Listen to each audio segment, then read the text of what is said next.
पश्चिम बंगाल में दूसरे चरण की वोटिंग और बात हो रही है भवानीपुर की। दूसरे चरण में ही भवानीपुर का मुकाबला जो कि बहुत ही रोचक है, दिलचस्प है। इस सीट की पहचान मुख्यमंत्री ममता बनर्जी से है। इस बार बीजेपी के शुभेंदु अधिकारी ममता बनर्जी को टक्कर देने के लिए यहां से भी चुनाव लड़ रहे हैं। पिछली बार 2021 के चुनाव में ममता बनर्जी ने अपनी इस सीट को छोड़कर शुभेंदु अधिकारी को हराने के लिए नंदीग्राम से चुनाव लड़ा था। तब अधिकारी अपना गढ़ बचाने में सफल रहे थे।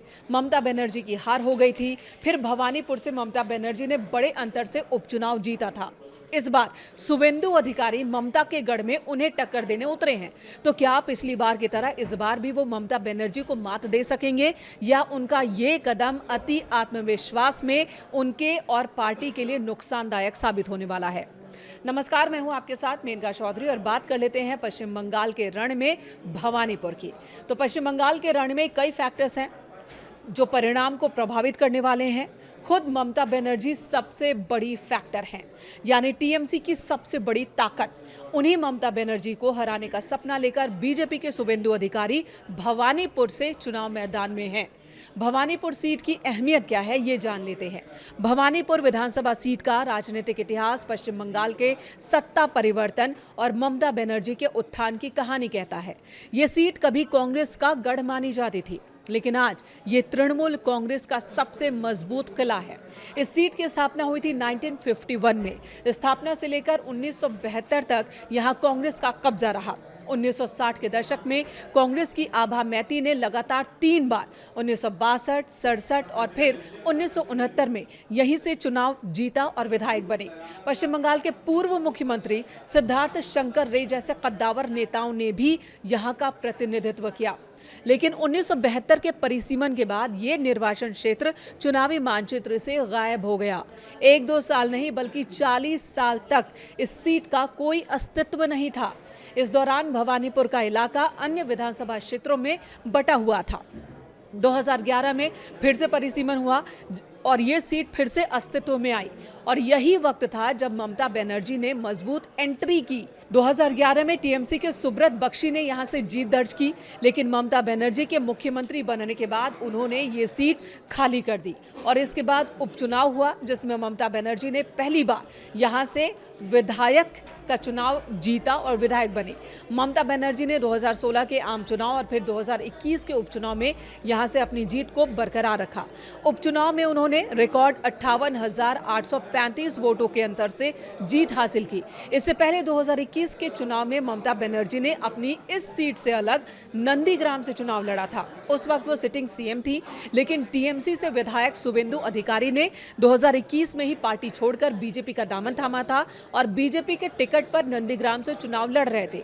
नंदीग्राम की सीट टीएमसी खासकर ममता बनर्जी के लिए बहुत ज्यादा मायने रखती है, क्योंकि यहीं पर आंदोलन की उन्होंने शुरुआत की थी और यही वजह है कि ममता बनर्जी ने अपनी सुरक्षित सीट को छोड़कर शुभेंदु को सबक सिखाने के लिए नंदीग्राम से चुनाव लड़ा, लेकिन वहां उन्हें हार का सामना करना पड़ा। शुभेंदु का व्यक्तिगत प्रभाव काम आया और ममता मामूली अंतर से हार गई। उस वक्त भवानीपुर से टीएमसी ने शोभन देव चट्टोपाध्याय को चुनाव लड़ाया था, वो जीत गए। ममता की नंदीग्राम में हार हो गई, जिसके बाद शोभन देव ने इस्तीफा दे दिया ताकि ममता उपचुनाव लड़ सके भवानीपुर से। उपचुनाव में ममता बनर्जी ने रिकॉर्ड वोटों से जीत हासिल की और इस बार ममता के गढ़ में शुभेंदु अधिकारी और ममता बनर्जी आमने सामने हैं। भवानीपुर के राजनीतिक गणित के बारे में अब जान लेते हैं। इससे पहले बात करेंगे यहाँ के सांस्कृतिक और सामाजिक महत्व की। भवानीपुर को इसकी विविधता के लिए भी जाना जाता है और इसे मिनी इंडिया कहा जाता है। यहाँ बंगाली, गुजराती, सिख, मुस्लिम समुदाय के लोग साथ रहते हैं। ये इलाका नेताजी सुभाष चंद्र बोस और श्यामा प्रसाद मुखर्जी, सत्यजीत रे जैसी महान हस्तियों का भी निवास स्थान रहा। अब मतदाता जनसांख्यिकी यानी कि वोटर डेमोग्राफिक्स की बात कर लेते हैं। भवानीपुर एक शहरी और बहुभाषी निर्वाचन क्षेत्र है। यहाँ की लड़ाई बंगाली बनाम गैर बंगाली की है। यहाँ लगभग 42% बंगाली भाषी और 34% गैर बंगाली मतदाता हैं।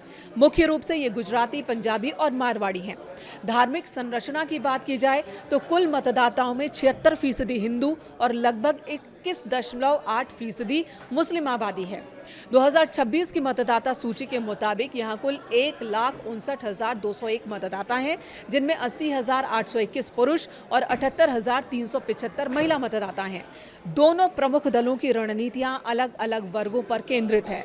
तृणमूल कांग्रेस की बात करें यानी कि ममता बनर्जी की बात करें तो मुख्य आधार अल्पसंख्यक यानी कि मुस्लिम वोटर्स हैं, बंगाली हिंदू मतदाता हैं और यही वजह है कि टीएमसी ममता बनर्जी अपने अभियान में बांग्ला अस्मिता की बात बार बार कह रही हैं और अपनी कल्याणकारी योजनाओं पर जोर दे रही है, जबकि बीजेपी का लक्ष्य है गैर बंगाली हिंदू मतदाता और शहरी मध्यम वर्ग उन्हें अपने पक्ष में लाना। वहीं राष्ट्रवाद की बात भी बीजेपी कह रही है। बीजेपी इस मुकाबले को 2021 के नंदीग्राम परिणाम को दोहराने की कोशिश के रूप में पेश कर रही है। वैसे यहाँ मुकाबला त्रिकोणीय है। सीपीएम की ओर से श्री जीव विश्वास भी चुनाव मैदान में हैं। सीपीएम को भवानीपुर से युवा मतदाताओं से बड़ी उम्मीदें हैं, लेकिन जानकार कह रहे हैं कि मुकाबला भले ही त्रिकोणीय दिख रहा हो, लेकिन मुख्य रूप से ये लड़ाई टीएमसी और बीजेपी के बीच है। इस सीट पर जीत हार का फैसला गैर बंगाली मतदाताओं के रुझान और अल्पसंख्यक वोटों के ध्रुवीकरण पर ही निर्भर करेगा।